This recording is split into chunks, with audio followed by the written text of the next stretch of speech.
Buenos días, muy buenos días. Gracias. Gracias, mil gracias por estar aquí de nuevo con nosotros. Esa fidelidad la agradecemos muchísimo, Milice, porque la inmensa mayoría de la gente que ve este programa son fieles. Sí, sí. Y hay algunos que se mudan. Pero vuelven. Tienen más de 30 años sintonizando Damas uno y más caballeros, hoy es un día con una agenda bastante floja. Sí, sí. Milice, bastante floja, pero hay informaciones interesantes. Una de ellas que me llamó muchísimo la atención, Milice Uribe, fue cómo se han caído las exportaciones dominicanas, se cayeron el año pasado. Hay una explicación para una parte de esto, que es el tema haitiano. Claro. Pero que donde se cayeron, mira, en más del 50%, dice 19%, pero en términos de volumen, Son de más de dinero, 50, claro. sí, porque lo que se exportó fue alrededor de 500 millones de dólares, y nosotros exportamos como promedio 1.100, 1.200 millones al año. Formalmente estamos hablando. Sí. Esto sin incluir lo que cruza por la frontera sin pagar aduanas, sin registrarse en las aduanas. Correcto. Bueno, pues se han caído las exportaciones, casi todas. Cuando hablamos de exportaciones nacionales, se excluye a la zona franca de las exportaciones. Y justamente ese fue uno de los pocos renglones que cerró en positivo. En positivo. Sí, Y de las zonas francas. es bueno decir que un componente esencial de las exportaciones de este año, del año pasado, de zona franca, fue el tabaco. Exacto. Y ese dominicano. Correcto. Ese totalmente sí. dominicano. Es más, es agropecuario, es la agroindustria de una de las agroindustrias de dominicana.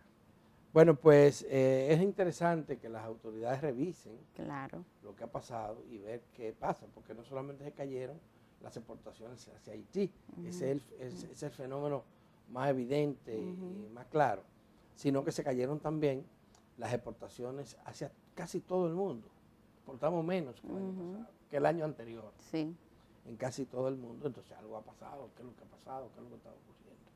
Es interesante revisar eso, porque la República Dominicana necesita dólares y no solamente llegan por el turismo. Parte de lo que llegan por el turismo se devuelven, porque las propiedades de los grandes consorcios turísticos dominicanos son de capital extranjero.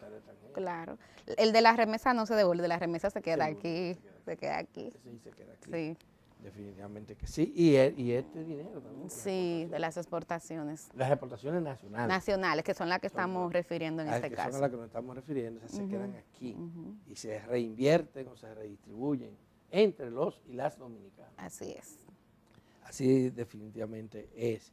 Milice, pero bueno, hablando de inversiones extranjeras, hay que decir, y de exportaciones, hay que decir que hoy se inaugura formalmente, hoy es que se inaugura formalmente la Feria Internacional, la Feria de España. Sí, el FITUR, como se conoce popularmente. Al FITUR van muchísimos países del mundo, sobre todo de Iberoamérica, y van algunos inversionistas de otras zonas, especialmente de Europa. De Norteamérica no van. No van, porque los norteamericanos tienen claro dónde están sus intereses y qué les conviene más. Pero de Europa y de América Latina muchísimo. Este año la feria está dedicada al Ecuador, pero el Ecuador es una situación política de crisis terrible, política terrible, de violencia. Aún así, el presidente de Ecuador va a viajar, está ya en España, y va a participar en el acto de inauguración, que sería alrededor de las 8 de la mañana de hoy, en España. Allá hay medio país. Dígalo duro. Todos los medios de comunicación están representados en esa feria. Ayer el gobierno dominicano hizo una exhibición, fue un encuentro, dicen, con turoperadores, así que unos 500. Sí, unos 500 turoperadores. Y lo que reseñan los medios es de que fue un espectáculo de gala extraordinario. Con alfombra roja y toda. Sí, se la lució al país en esa actividad. Pero bueno, ¿qué traerán nuestra gente?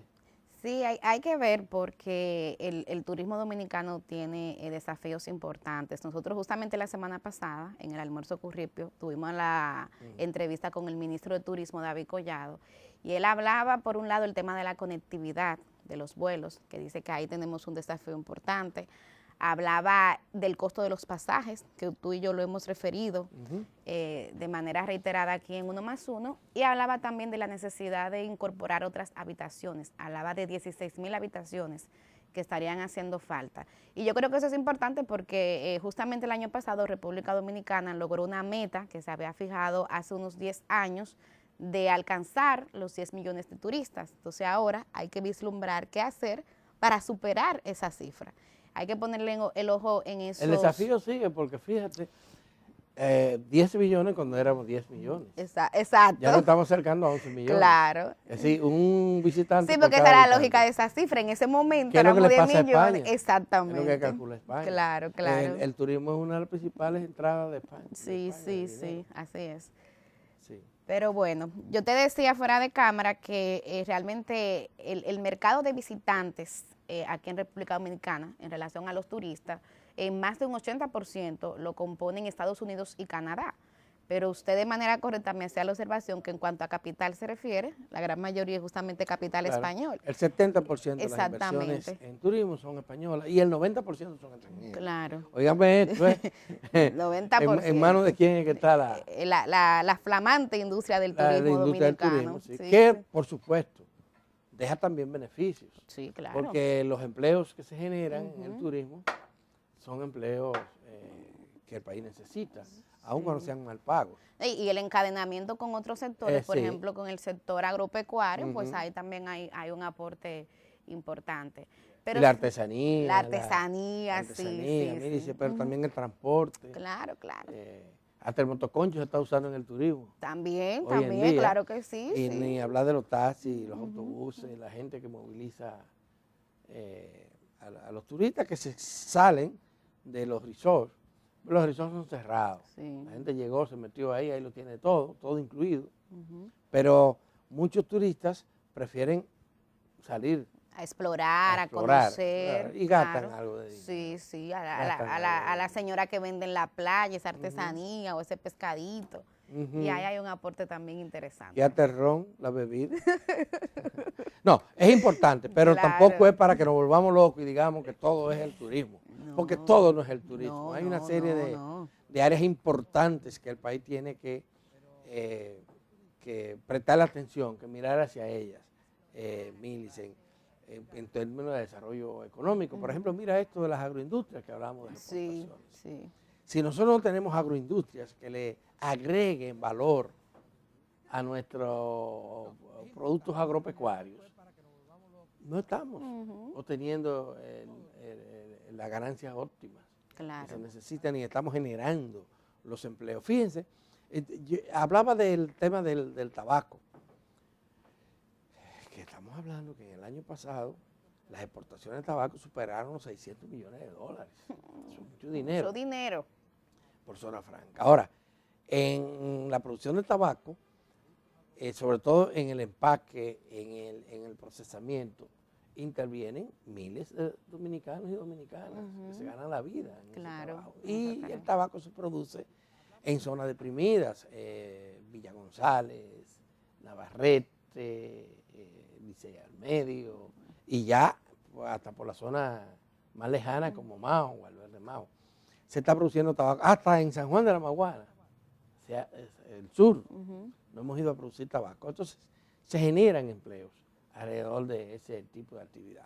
Pero ni hablar de la producción de invernadero, la producción de banano, que también genera empleos locales importantes. Pero le agrega, cuando tú lo exportas, cuando tú exportas el cacao, por ejemplo, que es uno de los principales rubros que tenemos hoy en día de exportación nacional, el cacao, cuando tú lo exportas en grano, estás dejando la posibilidad de obtener mayores beneficios y generar mayor dinamismo en la economía local. Claro. Porque una chocolatera, por ejemplo, requiere de mano de obra diversa. y nosotros no estamos exportando principalmente cacao, los subproductos del cacao, sino cacao en grano. Sí. Cacao en grano. La materia prima como materia prima. Y oigan, tenemos tantos años haciendo eso. Y en vez de avanzar hemos retrocedido. Porque antes teníamos, aquí había una famosa empresa de Trujillo, se llamaba La Chocolatera. La Chocolatera, sí. La Chocolatera es una de las principales empresas. Sí, Eso desapareció. Era el Estado, Sí. cuando murió Trujillo, ¿verdad? Cuando desaparece el tirano. Corrió la suerte de tantas otras. Corrió la suerte de bueno, pasó a manos del Estado y luego murió la industria del papel, la industria del vidrio, muchas de estas empresas. De zapatos. Los ingenios azucareros. Sí, los ingenios. Sí, bueno, porque los zapatos, el mocachú. Exacto, mocachú. Ese era un zapato famoso porque era el que usaban los campesinos. Sí. Digo, ellos tenían su magia para obligar a la gente a usar su producto. Sí, sí. Ahí no había ahí no había libre mercado. Y era él el que decidía todo. Claro. Millicent, los expedientes de corrupción, ¿qué pasa con ellos? Valento eso. Engavetados. Sí. Y lo que se mueven es, mira, no alcanza la tortuga. Bueno, tan lento que van. Para muestra un botón, el expediente Medusa, que lo referíamos ayer, cuando hablábamos de la situación del recinto penitenciario denominado de Las Parras, porque esto tiene que ver con este caso Medusa, en el que el principal acusado es el ex procurador Jean Alain Rodríguez. Resulta, Adalberto Grullón, que ese caso tenía un mes paralizado. La última audiencia había sido en diciembre del año pasado, porque uno de los representantes de un imputado, en ese caso el que era encargado de acceso a la información pública de la Procuraduría, él acusó a todos los jueces. Y eso se fue a la Suprema Corte de Justicia y finalmente a principios de este año fue que se falló y ayer fue cuando vino a ver la primera audiencia. El Ministerio Público se ha quejado y dice que hay una estrategia clara de parte de las barras de las defensas, según el Ministerio Público, de retrasar esos procesos para entonces acudir a la figura de extinción penal por un tema de tiempo. Y mire, pueden tener éxito claro, porque el tiempo va avanzando. Y yo te lo he dicho aquí, lo he dicho con algunos invitados, o sea, a mí me parece que el Poder Judicial no está haciendo su papel. Pero ¿viste lo del defensor público? Bueno, sí. El defensor público fue excluido del tema, porque evidentemente actuó con temeridad. Claro. O sea, eso es, tú puedes defender usando los mecanismos legales que son muchos para esos casos. Pero extralimitarte, como dice este caballero. Claro.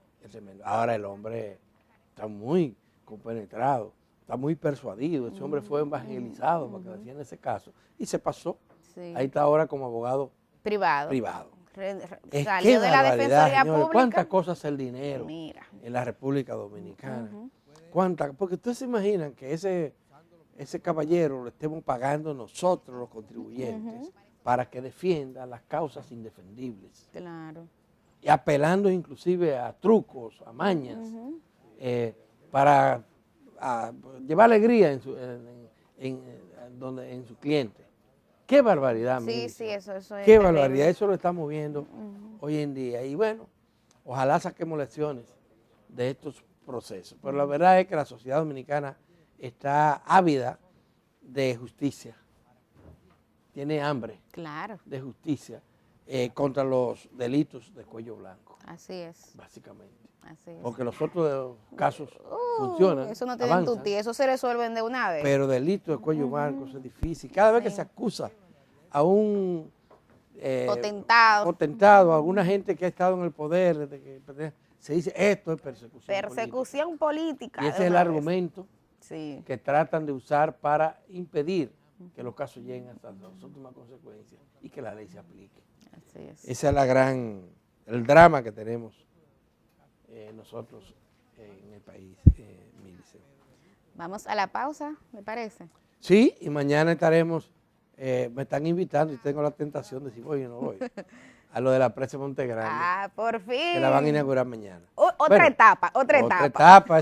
Mire, señores, los 4 presidentes que hemos tenido nosotros en los últimos 20 años han ido a la zona de Barahona y Asua a intervenir en eso de la presa.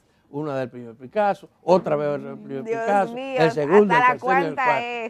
Y ahora lo que vamos a inaugurar es el Otra embalse de la presa, Exacto, el embalse. que es la parte más cara Sí, sí. de la presa, pero nos faltan, y ya inauguramos, y eso fue muy positivo de parte del presidente Luis Abinader, que inauguró un proyecto habitacional en una pequeña ciudad, sí. aunque quedan decenas, cientos de familias que dicen que van a ser afectadas por la presa y quieren también que la reubiquen. Pero lo que se va a inaugurar es eso. Y que faltarían entonces los canales conexos, los sistemas de acueductos, y también la reubicación de lo que falta. De las familias que faltan, claro. Y el pago de las indemnizaciones correspondientes por el desalojo. De manera que eso es lo que vamos a tener mañana. El embalse va a ser inaugurado. Dicen que tiene un 30% ya de agua. Muy bien, ese embalse, y que si las cosas siguen como van, va a tener mucha agua. Ahora, para usar esa agua necesitamos vías. Sí. Y a eso que le llaman los canales. Los canales. Que no están hechos y que van a requerir de tiempo. Muchas obras conexas a la presa. Pero de verdad que es importante esta presa para el sur. Claro. Aunque Marcelo Jorge, que en paz descanse, fue contratado para hacer un estudio de factibilidad cuando ya la presa estaba un poco, el proyecto, y él recomendó que no, que esa presa no era la solución para el tema de agua de la región. Vamos a ver lo que va a pasar. Se supone hay mucha esperanza ahí. Claro que uno de los principales efectos a los que se aspira es a la contención de inundaciones vía el río Yaque del Sur, pero también hay expectativa en cuanto a producción de energía eléctrica a partir de ahí. Sí. Y por supuesto el impacto que tiene en el riego, agua. No, y además si lleva agua potable claro, a provincias mira, el mismo Barahona, por ejemplo. Bueno, pero más que Barahona, Neiva. Neiva. La posibilidad de, las zonas aledañas, de fertilidad y de producción. Claro, así que bien. Pero bueno, será mañana cuando finalmente sea inaugurada esta nueva etapa de la presa de Monte Grande. Ahora nosotros vamos a hacer una pausa aquí en 1+1 porque tenemos un invitado en primer plano, que es un hombre noticia y que llegó súper puntual. Sí. Me refiero al ministro de Trabajo, Luis Miguel de Camps García. Luego de la entrevista con él, entonces tendremos a Altagracita Paulino, porque hoy es miércoles. Y yo la dueña de los miércoles aquí en 1+1. Así que en un minuto volvemos. Sí.